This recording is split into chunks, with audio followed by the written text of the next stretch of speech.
Hello world, welcome to the journalist chat today, and today we have a very special guest from different part of the world. And do you know who is he? And there's a lot of interesting things, and there's a lot of interesting title behind him.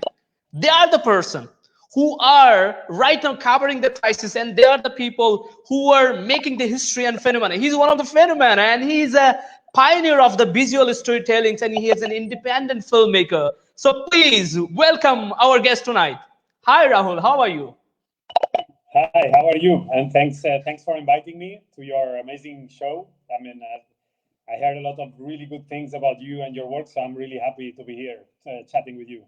Yeah, so I know, like, I'm ready to ask you a lot of questions, and I think audience will be happy to know a lot of things. And if I ask you, like, this, we know the situations is going on around the world during the time of pandemic, and no other countries not beyond that. Everyone are affected. And if I ask you, like, what is the present condition of the span? And Well, in Spain, things are improving little by little, but still is really bad. I mean, I think the latest figures was like around 300 people dying every day, and I believe the numbers that these are the official numbers. So probably the numbers are much higher. Now we don't know if it's like double, but before, like for sure, was at least double of than the official numbers. Things are better. People is a little more. They are more aware of the situation, following the confinement. But now I think it's coming to the difficult and critical situation that we're gonna start opening little by little. People are starting to get tired.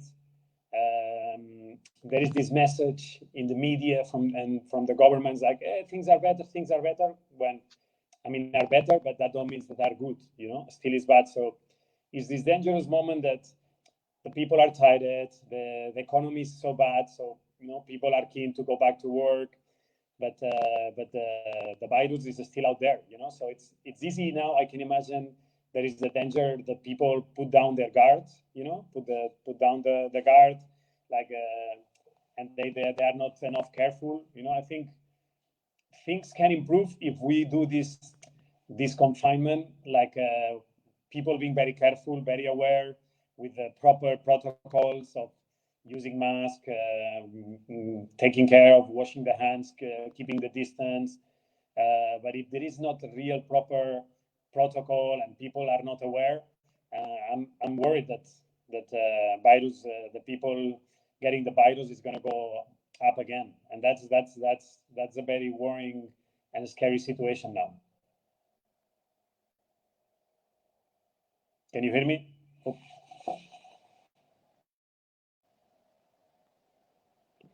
Hello. I don't know if you can hear me or not. It's getting cut. I don't know if everything I was talking, someone could hear me. Hello, can you hear me? Let's wait and see if the connection is back. Already I was born that this could happen, and we could be actually both talking at the same time.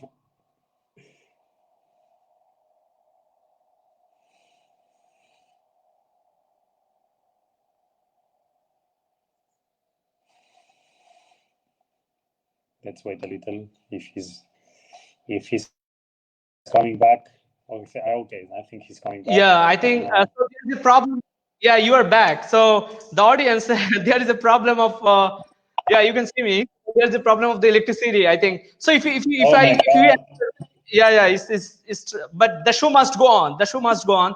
So if I ask you, like, Let's do it. what Are you what okay? what motivations do you have? What motivations do you have to be a journalist? If you please keep continue.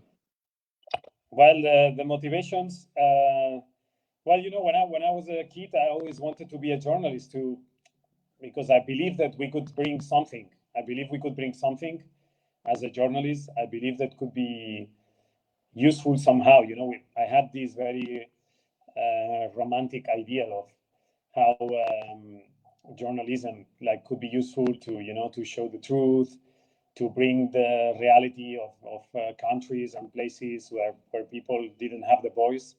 So to bring the voice of those people don't have the voice, to take accountability of things that were happening, and or at least those countries and people that are more privileged to be aware of how privileged they are and what is the reality in other countries, so at least for this. And I think for a lot of years, I still believe that this is the main reason why.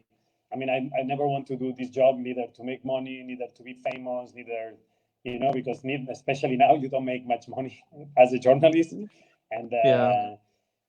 so I think journalism is useful, but the problem is like the format, the news format.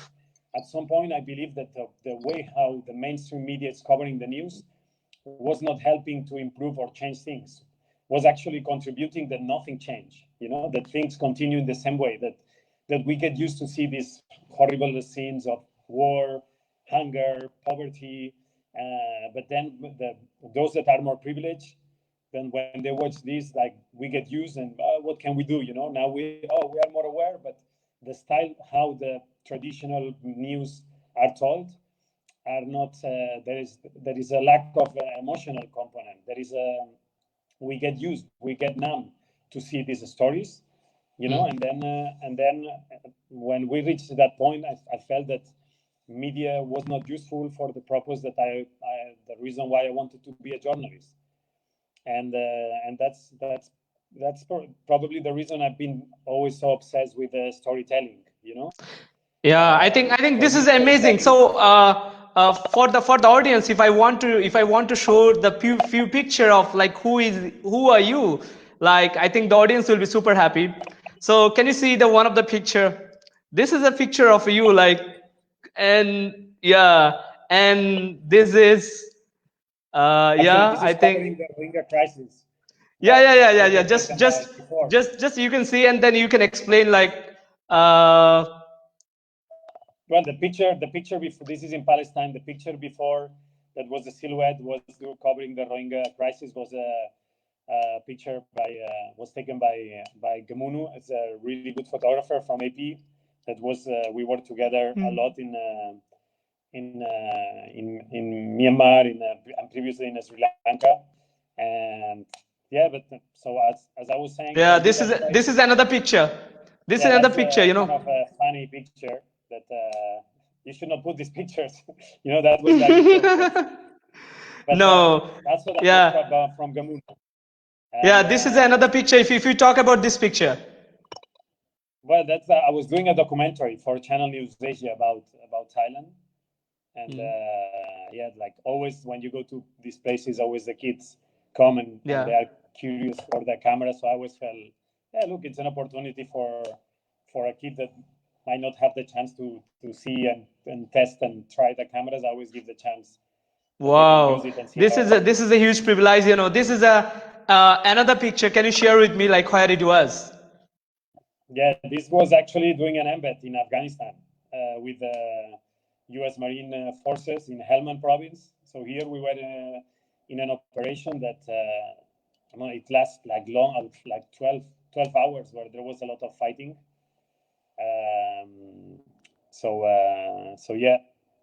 I have another picture. Like, this is you can if you can talk about this picture. During the floods in Thailand. There was, I don't remember actually the year. When was that? I don't remember the year. There was big floods in Bangkok. I think this is a kind of amazing. Like, I'm in the light. So from the dark, from the light. I think this is how journalism works. This is how journalism works, from the dark to the light. And this is.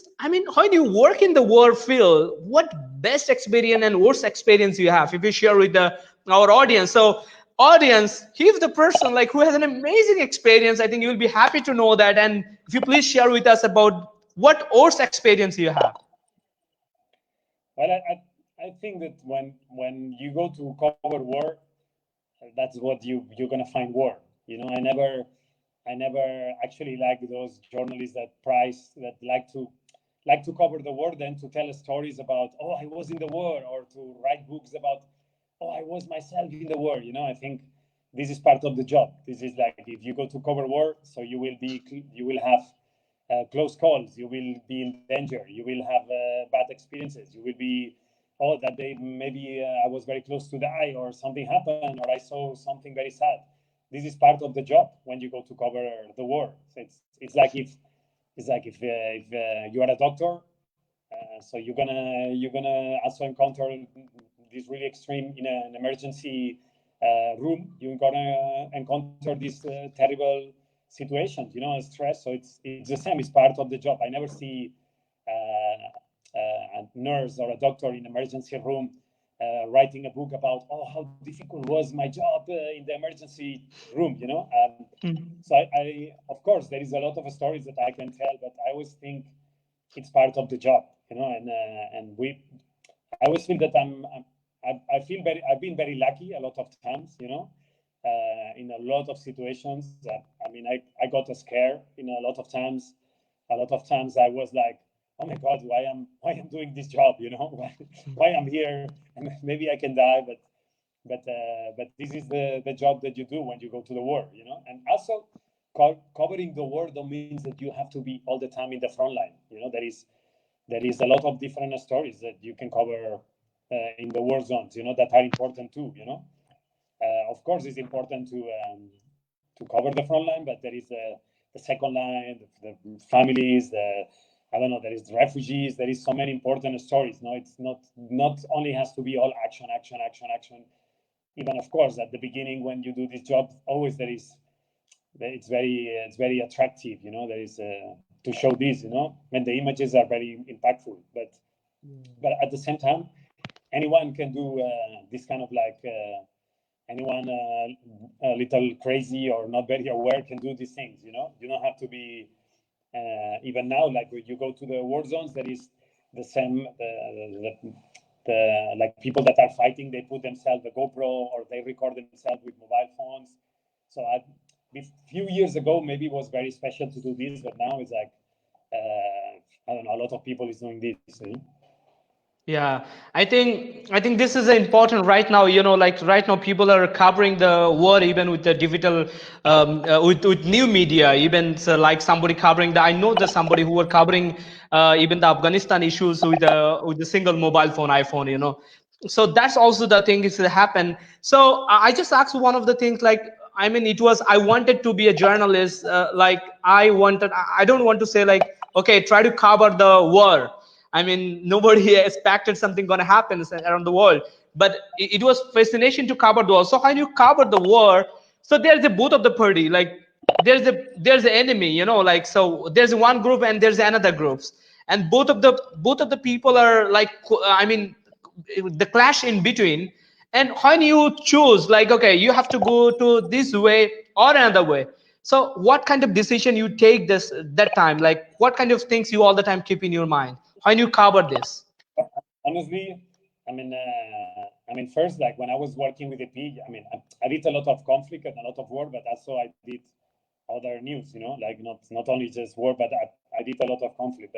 And then I don't know. I think it depends on each country. Sometimes you don't have access; you only have access to one side, so you just cover that side. Sometimes you have access to both sides.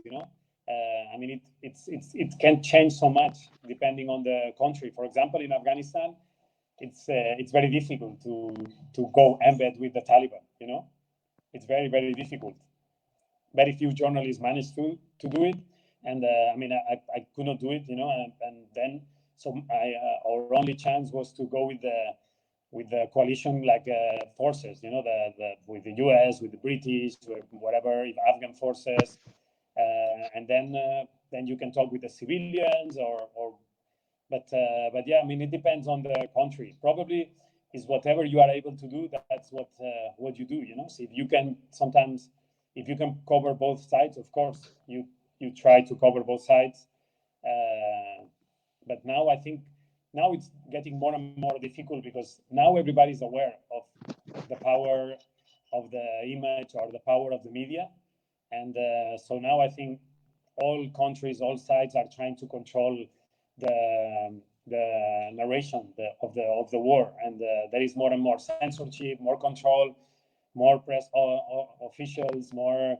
You go in one with one guerrilla, and they will have their media guide will say, no, you are not allowed, or you only can work with this translator, this kind. So it's more and more difficult to cover these kind of stories. Yeah, right now I mean kind of like more segregating, like even we saw that there's a lot of different criminals, and also there's a lot of parties. They have their own media, and they have their own telecast, and they have their own podcast channels, and they are providing their own message to the audience even rather than the media. So if I ask you, like, you have experience to work in Afghanistan and also the other war zone, so what any kind of bad experience you have or worse experience you have, when you like still remind that, like, you are afraid of it, or like you seem, oh my god, that things happen with me? Because when I had an opportunity to talk with another journalist, those who also covered the war, and one of the person said, like, it just is like I was fortunate, and that's why I'm alive. Yeah, so if you share with us, I mean, if anything happened to you.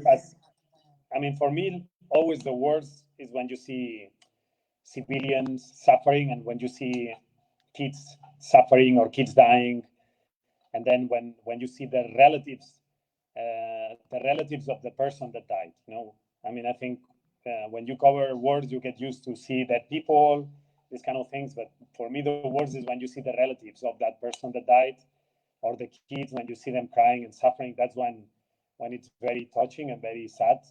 And I can say that, I feel very lucky. So many times I feel like I have like a guardian angel that like it's like a video game with a lot of lives. And at some point I felt, oh my god, I feel I use all my lives, and my guardian angel is getting tired or saving me.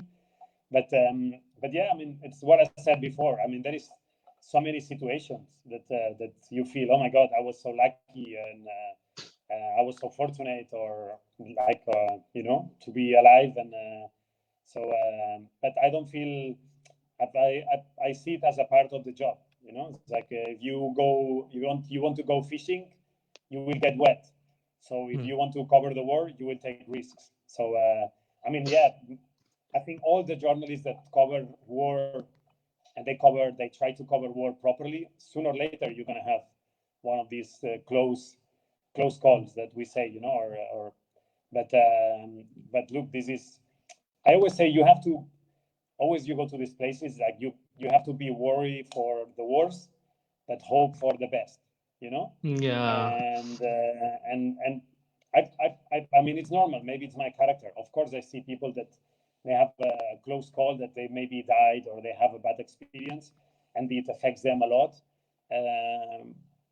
For me, when I have these kind of situations, I just feel, oh my god, I'm so lucky to be alive, thanks God, and just let's keep going. I just feel, oh, I'm so lucky, and I will celebrate that I'm lucky, and I'm still okay, and I can continue. Yeah. Alive, Yeah. I mean, for the audience, like, we are journalists, like we are kind of like survivors. So every moment, kind of, there's a possibility to die, and there is a big possibility to alive. And I think this is how journalism and work. And so especially this show, especially I'm dedicated to the journalist, video journalist, and independent filmmaker around the world who are taking risks, and who are right now in the front liner, who are still working on the field, and who are still working on the ground. So this show is especially dedicated to the video journalist and also the hero behind the scene. If I ask you, how do you talk about like the journalism, especially the reporting, when you talk about like television is kind of the media for the for the correspondent, because the photographers and also the video journalists, their face is not been seen as well as like the correspondent and also the others, but the efficiency and also the energy and the the way the photographer, videographer, filmmaker are work. So sometimes if I ask you, like, why you chose to work behind the scene, not on the scene, and I know, like, I mean, this is sometimes all the people want to be on the front line. Like, okay, it's good if I can show my face. But what is makes you like when you make an historical evidence, when you make a film which is play a really vital role, but people are not able to see your face?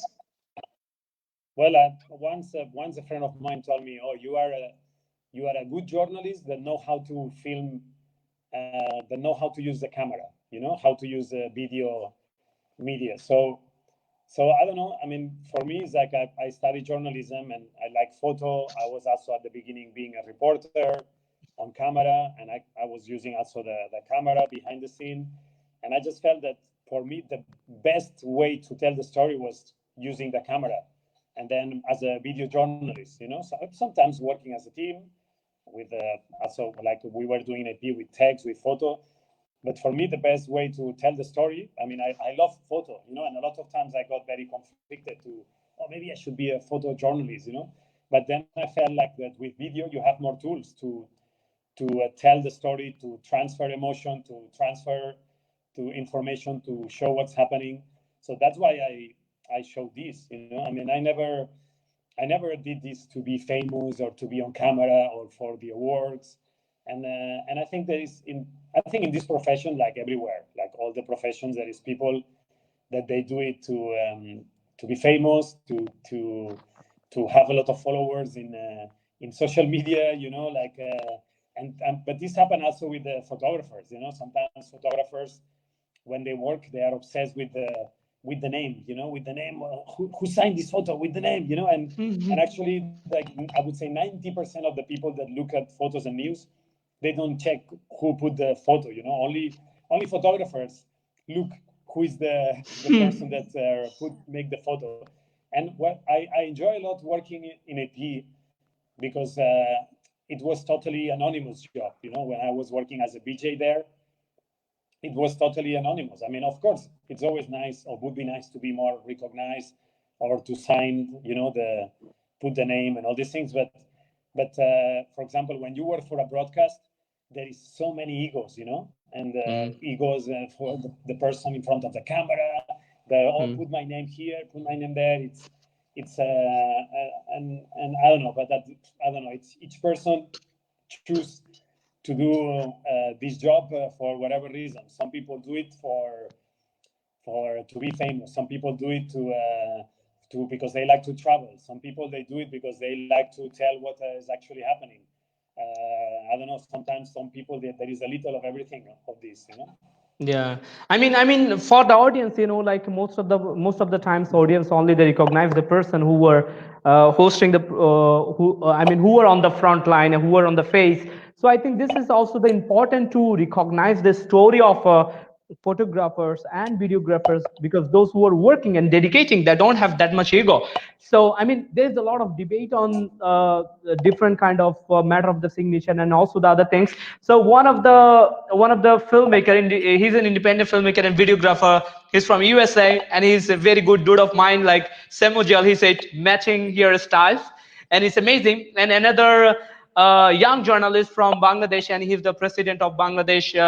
Jahangirnagar University Journalists Associations, and he said invitation to Rahul in Bangladesh, and I think that's definitely Awesome. and both of our very known person, and he's an amazing video journalist. Danny Ball, he said you are both awesome, and this is the best, and I think this is an amazing. So if I ask you like you are award-winning journalist, like what was the film and what was the story exactly? Like for the audience, I want to share, and I'm so excited to listen it. Well, I mean, I'm lucky that I got several awards for different work. Sometimes as a cameraman, sometimes as a filmmaker, sometimes as a video journalist. I don't know if people are interested to check it out. It's all the information is on my website, and of course, it's always nice to get awards.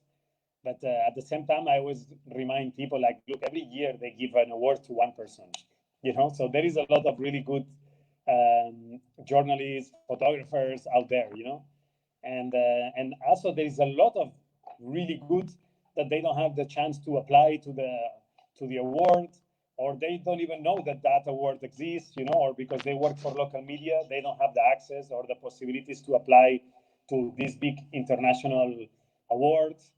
Plus, sometimes also in these like juries, also there is a lot of politics and friendships, and all these things. So of course it's nice. It's nice to be recognized for with awards. Of course it's nice, But look, for example, when I got the Royal Television Society Cameraman of the Year, that I don't remember what year it was, but I was nominated. I was like finalist like a lot of years, and then one year I won. And I remember on that time I was working for AP. So in the speech, I dedicated the award to all the agency cameramen and video journalists, because usually they do the job that the broadcasters don't want to do, or they don't want, there is always that thing of like BBC or Sky News or Channel 4 or whatever, CNN, they say, oh, AP or Reuters are here, or AFP, oh, we don't need to be here, we can get the images from agency, and they leave, and you are the agency guy there waiting and waiting and waiting, So I remember I dedicated the award to all the cameramen and and video journalists for agency. Yeah. And I think this is a kind of amazing, like amazing approach, like the journalist, the videographer and independent filmmaker like you, when you are dedicating your award to the other journalists, and this is kind of you sacrifice and love to the other people, and this is so inspiring for the people, those who are try to explore even I know, like in Bangladesh there's a lot of amazing journalists, those who are covering the different issues and those who are working in amazing way, but sometimes they're not getting award because they're working for the national television, they're working for the local agencies. I mean, but the opportunity they have and the potential they have is really amazing. So I think this is sometimes all the time we try, and the people really, the person like you, and this is an amazing when you are inspiring the people. So if I ask you, like, you are the pioneer of the compelling visual story of for the online news. So I mean, if I ask you, like, what visual story and what kind of technique and what kind of approach and procedure you use, and also like what kind of methodology make it very, I mean, very interesting, and how you feel like why it makes different than other stories? Well, I mean, first, this is very general, but first I would say, first, we are journalists, so we need to be fair. We cannot be too much one-sided or manipulate or exaggerate. But we need to be fair. And we need to be honest. We cannot lie, or that's what I think. That's the main thing. But then at the same time, like, objectivity 100% don't exist. Like, we all have our own point of view. Medias, they have their own bosses, they have their own budgets, they have their own owners, so they have different ideologies behind. But for me, what I would say is, like, do things with passion, because you care about what you're doing, because you care about the people, where where the person or the situation that you are covering is more important than the story, and like, to have empathy and to do things with your heart, and to care. I think people are not stupid, and when you go to the places, people at the end, sooner or later, they can feel who really care about the story, or who just want to get the story and get out of the country, like, oh, I just want to get this, and actually I don't give a shit about these poor refugees or something, So for me, what it worked out a lot is, like, to have empathy, and then to my obsession is always like, oh, I want that when I do a story, I want the people that when will watch my story will feel what I was feeling when I was there talking with this person, or feel and understand the story of the person I'm talking about. It's, for me, it's about describing and creating empathy. And then it's about that. And for me, that's when maybe, different people told me, oh, you always make me cry with your story, you always make me emotional, you make me feel. And I remember that several people told me, "Oh, you have the skills to bring a lot of feeling and emotion in the stories that you do, but without being cheesy or without being too sensationalist, you know, without it's I think it's about just being empathetic, you know." Yeah, I think this is a different perspective of from a different journalist. And how you're talking about the objectivity, like, and also you mentions like different agencies. If I like mentions like different agencies, they have their different ideology, even different editors, even different bosses. So when different bosses, they have their different ideology, and also they have the different mindset of, as a journalist you are, when you think this is your passions. As me, journalism is kind of revolutions to work for the peoples. So when we are thinking about that and how we make sure about the objectivity, because we know like our bosses and editors, and also the people, those who are upper head, so they're all the time determining like this is should be happen, this should do that. So in this perception, and how people, how audience can think like journalism, and there is objectivity, there is accountability. Well, I think it depends on the circumstances of each person or each. Like, for example, when you work for a news agency like Reuters or AP, I think that the information, it's or AFP, in general, like I would say 90% or even more, the information, it's pretty objective. It's pretty clear. It's like it's not like some private TV station, or like our own government own. It depends which country. So it's sometimes the only thing that I would criticize from is like AP or AFP or Reuters. The only thing I would criticize is that sometimes it's too much Western minded. It's too much. Sometimes they forget to see perspective from other realities. But in general, I think it's like what I was enjoying working for AP is like it's information. It's like you tell the story, what is happening, and but then it depends. Like it's as you said before, real objectivity don't exist. I can see things in a way and you see it in a different ways. You believe one thing, the other believe another thing. The main problem sometimes is the self censorship. When journalists they ought to avoid getting trouble with their bosses, with their governments, or this, they are the first that try to cut their stories themselves. Censor their stories.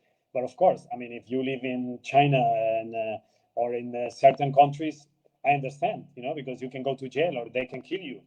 Or in that this is, I would never judge someone that say, look, man, if I publish this, I die, or I have a family. That's, we need to understand the reality of each person, where they live or what's behind the person. The worst is when there is like, there are two things that I hate.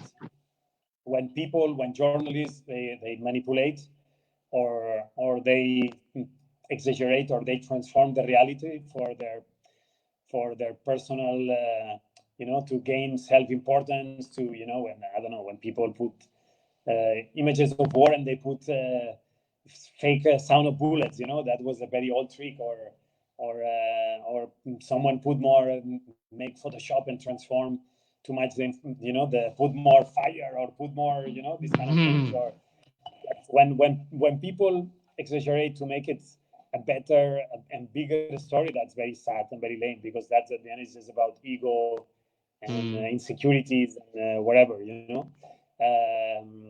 That's when it's very pathetic, and but Yeah,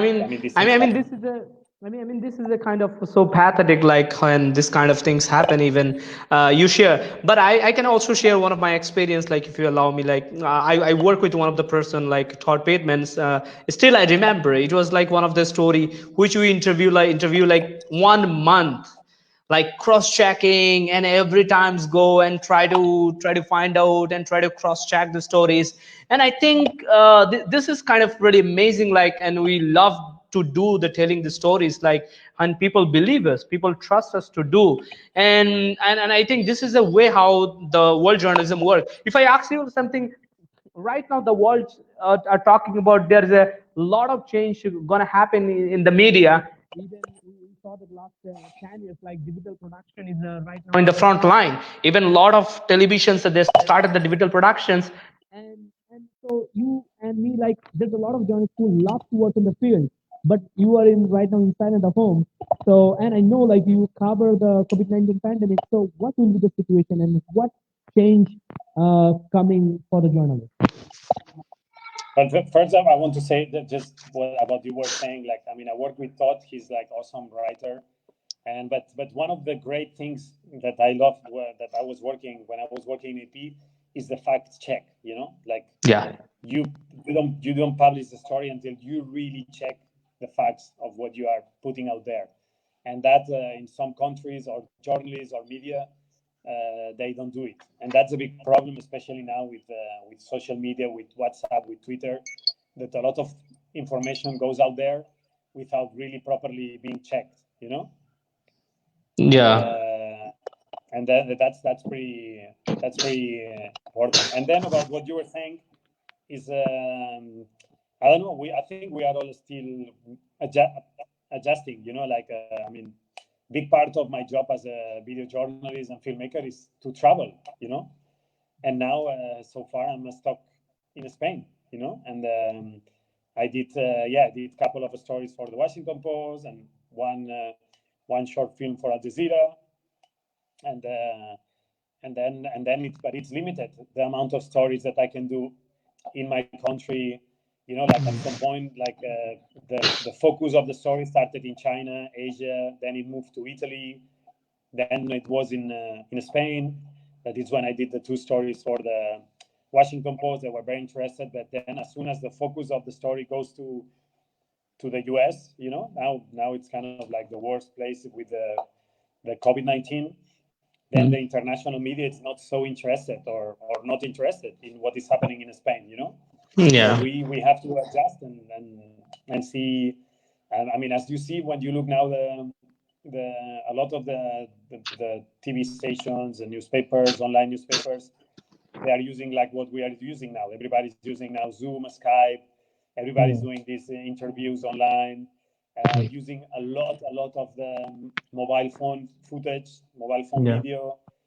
And I think especially in breaking news, even in the last years before all this like crazy situation we are living now, in breaking news, I would say like 95% of the images that we remember from breaking news, from big events, is like footage that it's been shot with mobile phone. Like that was passing by, you know? Like, so the reality of the news have changed, you know? I think there is a part of the news that now it's gonna lead by social media, by mobile phone footage, you know, by images that people shoot when they are there, when something happened. But at the same time, then we need to do more like quality storytelling, you know? Yeah. To tell, it's this combination of like breaking news with mobile phone, mobile journalism, of live. When I was covering the protest in Hong Kong, and I was shocked how many local media was doing live and very high quality live, you know, like small local media.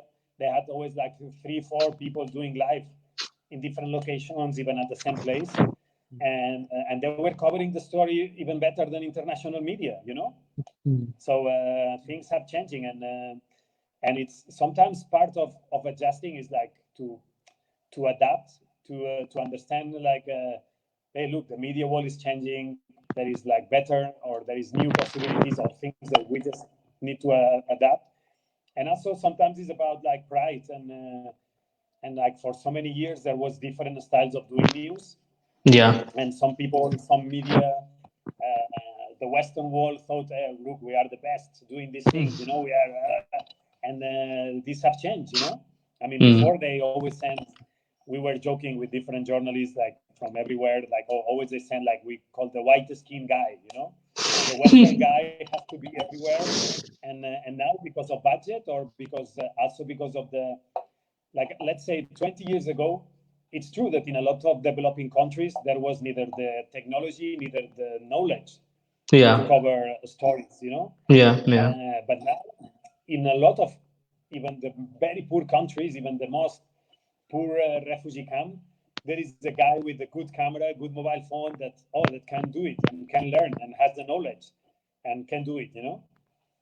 So we need to adjust to this, you know. Yeah, I mean, this is a kind of new revolutions and new trends of a modern and new media journalism, you know. And also another thing, if I add it, like right now, the final we talk about the mass media, like the media for the people. Right now, the participations of the people, even it might be anyone might be a very good journalist. Even somebody like, okay, in front of somebody when anything gonna happen and filming and sending to the international media or sending to the other media.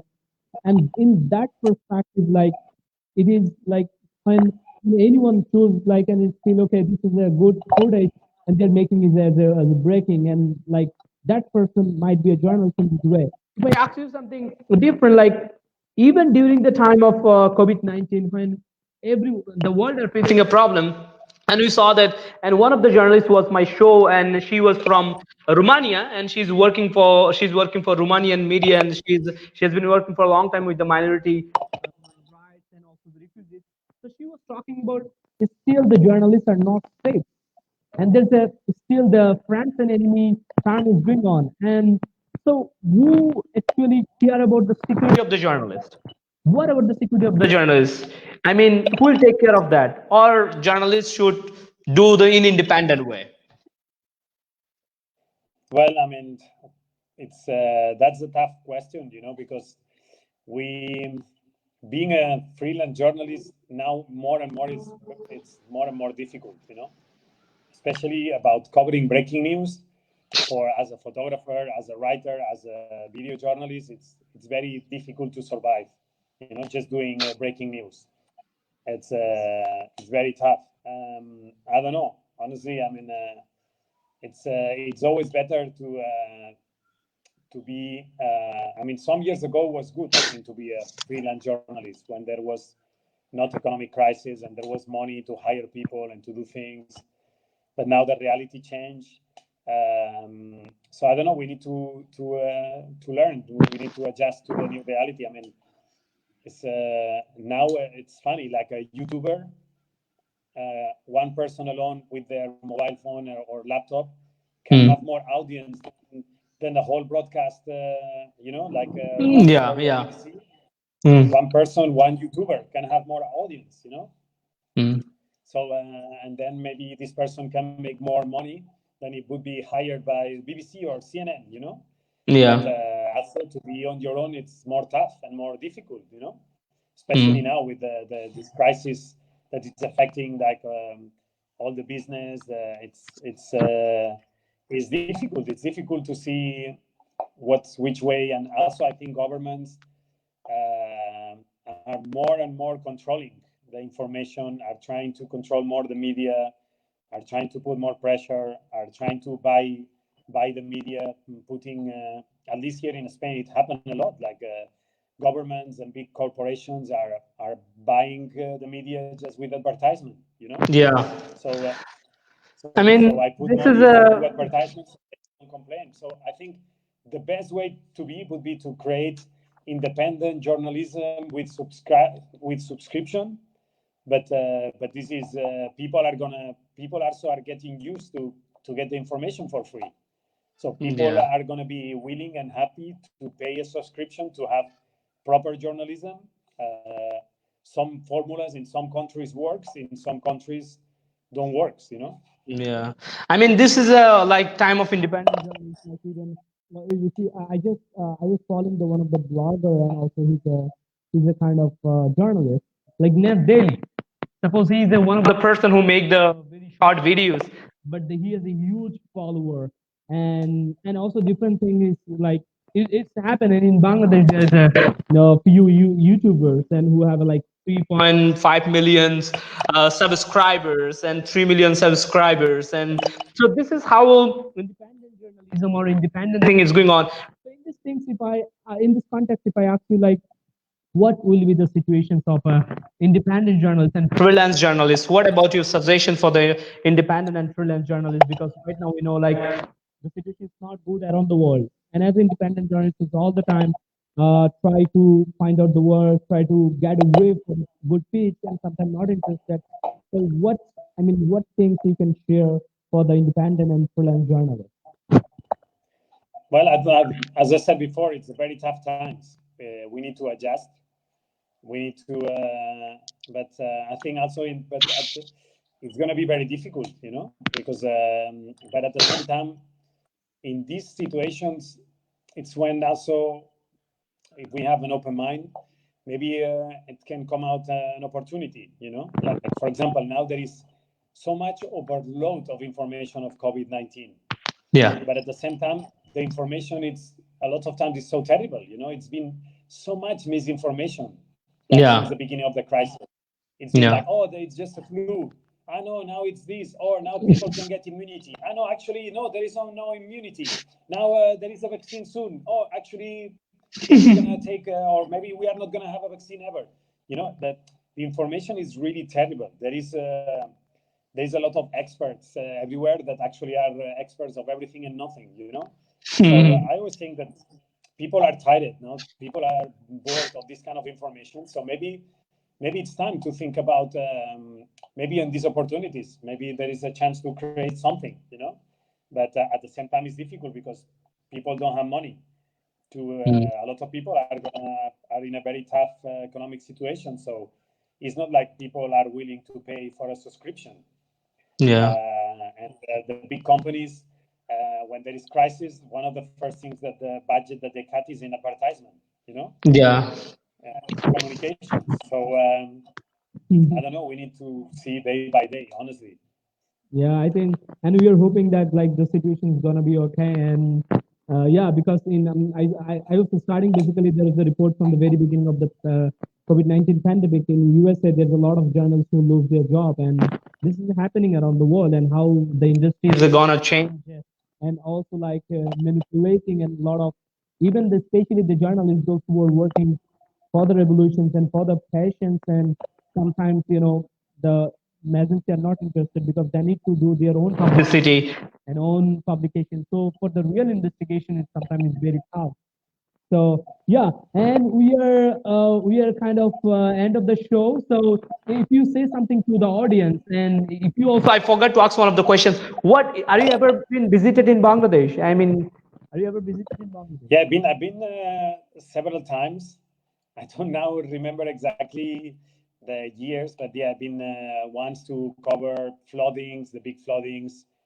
I think I don't remember what year it was. I was also once that there was when there was a coup. I forgot the years. Sorry, but yeah, I mean I was. I mean, It was 2005. It was. I probably it was 2005. Yeah. Maybe I don't.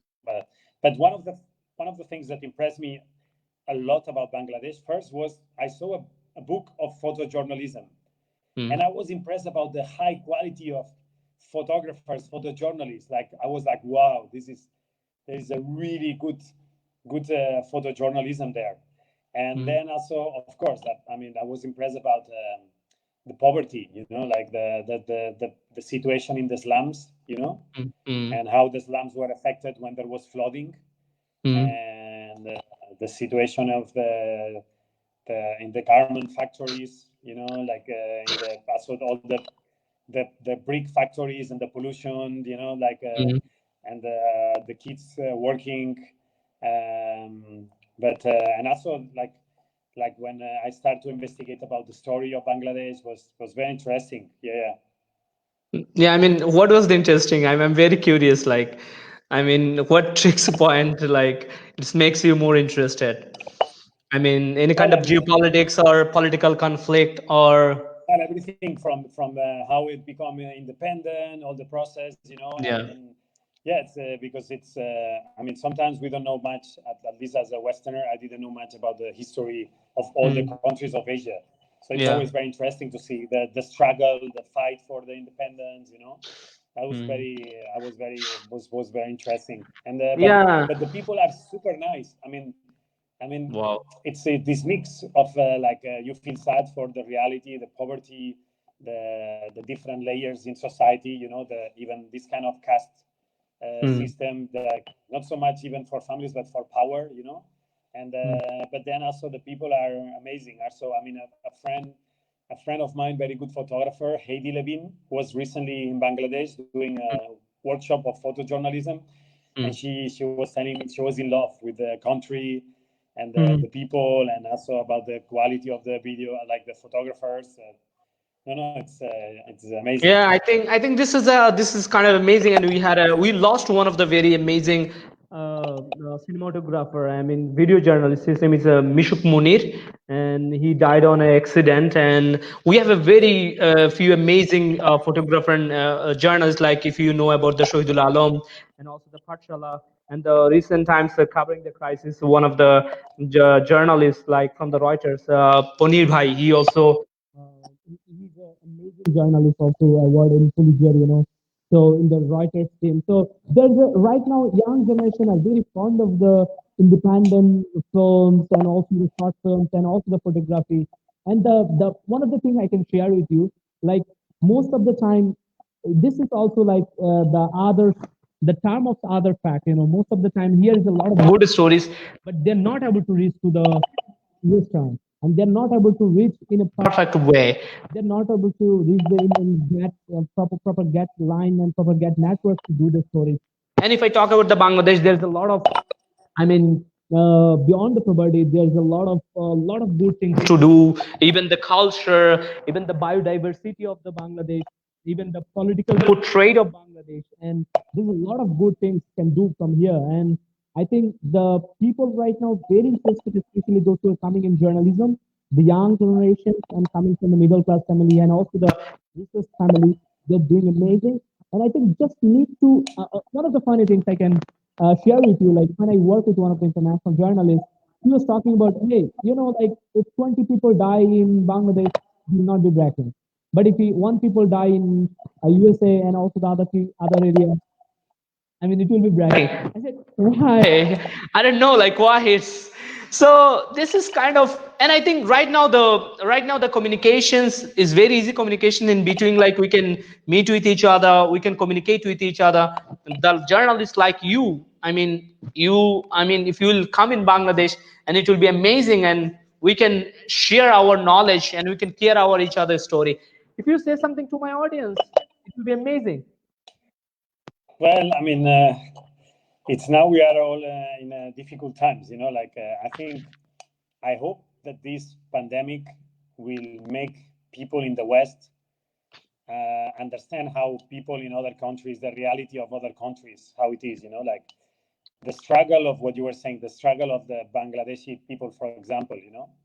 Every year when there is floodings and the poverty and I hope that this will open the eyes, the minds, and even the souls of the people around the world to understand that the way how we were living was a way of self-destruction, and not just for the developing countries, but also for Westerner countries, So I don't know, to the Bangladesh people, I would say just keep going in the way they try to keep going. I hope that the COVID-19 don't affect so much as it's affecting in my country, and of course that people don't forget all the Rohingyas, the refugee camp. Like it's so sad, it's so terrible, the situation of the Rohingyas.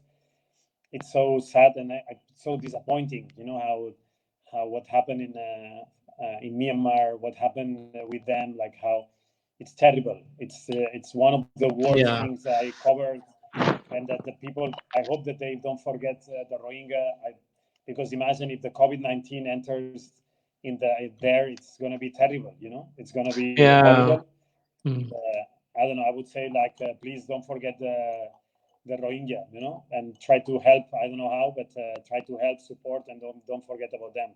Yeah, I think like I'm based in the Cox's Bazar, so there is a no chance to forget the Rohingya people because there are millions of around 1 million Rohingya refugees in the Uki and Teknaf area. So Bangladesh is one of the country like hosting millions of Rohingya refugees like in this economic and financial context. So you know like the situations in Bangladesh also urging the international community so that can come forward and for dealing and solving these problems together because you know the country like Bangladesh where itself has a problem but try to host and try to take care of the refugees but there is a lot of issues is going on. So I think even I if I'll say like world doesn't need to forget and world should remind the Rohingya and the world should remind the Rohingya and also the around the people, those who are even in African BDBD camp, in this also the Syrian refugees and also the other refugees. I think world also should remind. So audience, so I'm on the way to end the show. So I think this is an amazing and wonderful have an experience with Rahul and who is an amazing journalist. And I think Rahul, you will be when the situation is going to be okay and you will be in Bangladesh. I'll be the amazing host for you. And I think, and please stay be safe and stay okay. And we are all, and we believe as journalists, as the people who are, you are not alone when you are in the front line. And around the journalists, no one are alone, and we all are together. So this is time to fight together. And I think they should especially dedicate it to the journalists, those who are working as independent filmmaker, and the video journalists that are working behind the scene. And I think those they are the behind the scene, but we'll not forget them. So I should say bye for tonight, and I'll come with another guest from another world. If you want to say something, I think you have it. Well, just thanks. Look, keep up with the good job you're doing. Keep safe there, and was great to be here chatting with you. Was great and very interesting. And let's keep in touch. And I hope things will get better, and I can go soon to visit Bangladesh. Yeah, it is super. So I think that everyone, please think about it. This is the one of the Rohingya refugee artwork, and so this is the organization who are patronizing. So one of the Rohingya refugee artwork, basically, they are making the art like how they can like keep safe, and also this is awareness message. You know, even in between their culture, they're making their own message. So I think this is an amazing thing. You know, and I hope everyone you will stay in your situation in a good way, and please stay home and keep safe, and we believe during the time of lockdown recreation entertainment creativity is on lockdown. So please bye bye for tonight, and please don't miss the show another time with another guest, another phenomenon of the world. Bye.